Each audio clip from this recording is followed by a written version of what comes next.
കോതകുരിശി ടൗണിലൊന്ന് പോകണം കേട്ടോ. അതിന് വേണ്ടിയിട്ടൊന്ന് ഇറങ്ങിയതാ. ടൗണിലേക്ക് ഒന്ന് പോകാൻ വേണ്ടിയിട്ട് ഇറങ്ങിയതാണ്. നല്ല വെയിലുണ്ട്, നല്ല ചൂടുമുണ്ട്.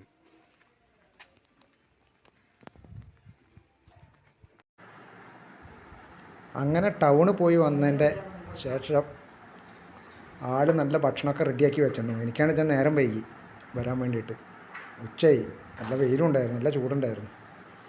ഉച്ചയായി അപ്പോൾ ആൾ ഭക്ഷണമൊക്കെ റെഡിയാക്കി വെച്ചിട്ടുണ്ട്. ഇവിടുന്ന് നല്ല മീൻ, പച്ചമീൻ മുളകിട്ടതുമുണ്ട്, അതേപോലെ തന്നെ ലിവർ ഫ്രൈ ചെയ്തതുമുണ്ട്, ലിവർ വരട്ടിയത്. അപ്പോൾ എനിക്കാണെന്ന് വെച്ചാൽ നല്ല വിശപ്പുണ്ട് കേട്ടോ. നല്ല ടൈമാണ്, ഭക്ഷണം കഴിക്കണതിൻ്റെ നല്ല ടൈമാണ്. അപ്പോൾ ആളൊക്കെ റെഡിയാക്കിയിട്ട് വെച്ചിട്ടുണ്ട്. പിന്നെ അതേപോലെ തന്നെ ചീര, രാവിലെ ആൾ ചീര വെട്ടുന്നുണ്ടായിരുന്നു. ഇത് വീട്ടിലുണ്ടാക്കിയ ചീര തന്നെയാണ് കേട്ടോ, നല്ല നാടൻ ചീര, അടിപൊളി ചീരയാണ് കേട്ടോ. അപ്പോൾ കറി വെക്കുന്നുണ്ട്, ഉപ്പേരി വെക്കുന്നുണ്ട്, തോരന ഉണ്ടാക്കുന്നുണ്ടെന്ന് ചോദിച്ചു. അപ്പോൾ ഞാൻ പറഞ്ഞു കറി വെച്ചാൽ മതിയെന്ന്. അപ്പോൾ ആൾ കറിയെല്ലാം ഉണ്ടാക്കി റെഡിയാക്കിയിട്ടുണ്ട്, അടിപൊളി കറിയൊക്കെ വെച്ചിട്ടുണ്ട്. അതുപോലെ ഇവിടെ അങ്ങനെ മാങ്ങ ഇരുന്നായിരുന്നു, മാമ്പഴം, അതുകൊണ്ട് പുളിശ്ശേരി ഉണ്ടാക്കിയിരുന്നു.